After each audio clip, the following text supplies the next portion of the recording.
internautas, tudo bem? Sejam muito bem-vindos a mais um episódio do Vivências em Emergências. Nestes episódios, eu sempre vou trazer situações que eu vivenciei nos meus plantões, sejam de residência ou fora, em situações de emergência, que foram de grande aprendizado para mim e que eu acredito que serão de grande aprendizado para você também.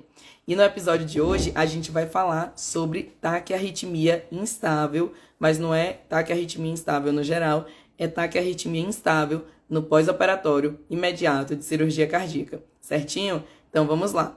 Bom, estava eu na minha residência de cardiologia intensiva no Instituto Dante Pazanese de Cardiologia, que é um hospital que é referência em cardiologia na América Latina. E eu estava ali auxiliando os R2, que a gente chama, que são os residentes do segundo ano de cardiologia no Dante. Na verdade, já é R4, né? É o quarto ano de residência. E nesse segundo ano de residência de cardiologia, um dos estágios que a gente passa, que eu já passei, é o estágio de HOPE, que a gente chama, que é o pós-operatório de cirurgia cardíaca. Pois bem, eu estava ali passando uma segunda vez, que era na minha residência de cardiologia intensiva. Então, cheguei cedo, olhei os pacientes junto com os residentes, estava auxiliando e tudo mais. E tinha um paciente em específico que era um pós-operatório de troca valvar, tá? Esse paciente era um pós-operatório de troca valvar aórtica, certo? E ele estava no seu primeiro PO. Como assim? Quando a gente acaba de receber o paciente, aquele primeiro dia a gente chama de POI, que é o pós-operatório imediato de cirurgia cardíaca. E no segundo dia, esse paciente está no primeiro PO de cirurgia cardíaca. E eu fui lá, avaliei o paciente. Esses pacientes são pacientes que são graves, né? Potencialmente graves. Então, eles são invadidos. Eles já chegam com catéter central, com pressão arterial invasiva, PAI radial. Esses pacientes chegam sondados, eles, claro, chegam entubados e tudo mais, e a gente vai evoluindo, né? Tocando o desmame desse paciente. Esse paciente em especial ainda não tinha sido estubado, ele tinha chegado na noite do dia anterior, então por volta ali das 6h30, 7 da noite. Então ele ainda não tinha sido estubado, porque tinha tido um pouco mais de sangramento, teve algumas pequenas complicações, ainda estava precisando de droga vasoativa, não estava conseguindo desmamar. Então é um paciente que ainda estava entubado, né? Mas a gente estava ali manejando todo esse contexto de pós-operatório e assim que estabilizado a gente iria prosseguir ao desmame ventilatório também. Então avaliei o paciente, vi os sinais vitais, a frequência cardíaca, é um paciente que estava em ritmo sinusal sim, tá? Com a sua frequência um pouco mais elevada, né? E a gente manejando todo esse contexto. Estava ali com seus 100, 90, 100 batimentos por minuto, saturando bem, ainda entubado, e estava com PAI, pressão arterial invasiva na radial. E a pressão dele estava em torno de 130/80, tá? Já desmamando as drogas, então estava indo bem da parte hemodinâmica. Fomos para a visita, né? A gente tem uma sala de visita multi, então a gente foi passar a visita e passar os casos dos pacientes, e aí chega a enfermeira e fala: doutora, o paciente evoluiu com a FA, ele está aqui com alta resposta, está batendo 180, 200, vai iniciar a mildarona para ele?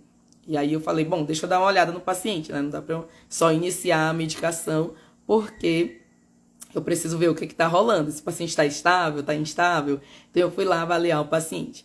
E, gente, é muito comum mesmo, FA, flutter no pós-operatório de cirurgia cardíaca, tá? E geralmente o paciente fica estável mesmo, e aí você pode manejar ali a frequência, manejo de frequência e ritmo, são situações comuns. Então eu fui avaliar o paciente, e na hora que eu cheguei no leito do paciente, já bati o olho para o monitor, vi que realmente tinha uma frequência elevada de 180, era um FA mesmo, e olhei a saturação e olhei o que? A pressão. É uma pressão arterial invasiva, então ela é segundo a segundo ali, né? Batimento a batimento a gente tem o valor da pressão arterial. E eu vi que a pressão despencou, né? Então o paciente foi para uma pressão de 70/40. E aí eu falei, bom, traz o carrinho de parada que eu vou cardioverter esse paciente. Gente, entende que quando você já tem um raciocínio pré-estruturado, já sabe o que fazer diante das situações de emergências cardiológicas, fica muito direto, muito medular o que você tem que fazer, não é verdade? Então, eu já conheci o paciente, já sabia o quadro dele inteiro, já sabia a pressão de base dele, e quando eu entrei ali, eu vi que ele estava hipotenso com um ataque à arritmia. Então, ao entrar no leito do paciente, olhei para o monitor, deve ter demorado o quê? Uns 2, 3 segundos, para eu dar esse diagnóstico e já pedir o carrinho de parada para fazer a minha conduta, que é a cardioversão elétrica sincronizada. Então, se você sabe exatamente o protocolo, passo a passo, o que esperar em cada situação, você já vai saber o que fazer. Foi uma questão de 2 a 3 segundos para eu dar um diagnóstico de uma situação grave, ameaçadora de vida e mais um pouquinho para tratar aquela situação. O carrinho de parada já estava do lado, eu já trouxe, né? Passei ali, coloquei o gel, sincronizamos e cardiovertemos. E imediatamente o paciente retornou para o ritmo sinusal e a pressão dele voltou para 120 por 80.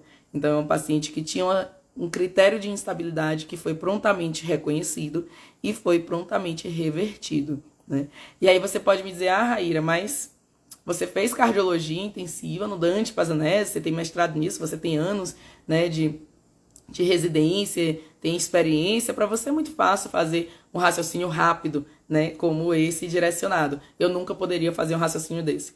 Gente, não é verdade, tá? Fazer um raciocínio rápido, dar um diagnóstico e uma conduta de taquiarritmia instável em 3 segundos é possível para você também. Tem uma boa notícia para você. Isso é treinável, tá, gente? Isso é totalmente treinável. Porque quais foram os conhecimentos que eu utilizei aqui? Eu avaliei um paciente grave, identifiquei um ataque à arritmia, identifiquei o critério de instabilidade, eu soube que ataque à arritmia causou aquela instabilidade e eu fui para o próximo passo, que é a conduta salvadora de vida, que é a cardioversão elétrica sincronizada para reverter aquela arritmia e evitar que o paciente evoluísse para óbito, tá? Então, isso você consegue fazer também. Você precisa apenas ter o conhecimento prático, né? Saber esse protocolo, ter um mentor experiente nisso e ter casos clínicos para discutir. Raíra, onde tem um lugar que eu posso encontrar tudo isso? Nossa mentoria, você tem esse conjunto, tá? Eu estou lá para discutir os casos com você, online, ao vivo. Você vai conduzir casos em simulação realística, a gente vai discutir, vai debriefar esses casos, tá? Vou te mostrar o protocolo, você vai aplicar e vai repetir até ficar medular. E pode tirar todas as suas dúvidas comigo, tanto nos encontros ao vivo, quanto também no grupo de WhatsApp, que você tem acesso direto a mim, certinho? Esse é o meu propósito, é que você também possa fazer um diagnóstico assertivo em emergências cardiológicas, rápido o suficiente para salvar a vida do paciente. Naquele momento, eu tinha alguns segundos. Em alguns segundos, eu fiz o diagnóstico e fiz o tratamento do paciente, certo? E você também pode fazer. E não precisa passar 5 anos de residência como eu passei. Basta você aplicar o método correto, ter onde praticar e ter um mentor experiente que vai te pegar pela mão e te levar até onde você quer chegar. É isso que eu proponho para vocês na mentoria Domine as Emergências Cardiológicas. Então, se você é médico e dá plantão, você sabe que precisa saber exatamente como conduzir casos em emergências cardiológicas.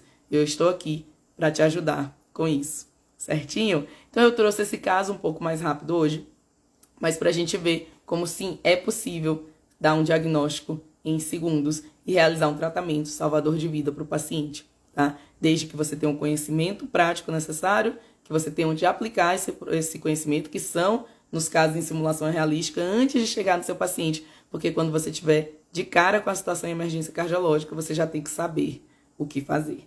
Tá bom, meus amores? Era isso, eu queria compartilhar mais esse caso, mais essa vivência com vocês. E eu aguardo vocês no próximo episódio. Beijos, fiquem com Deus e até a próxima.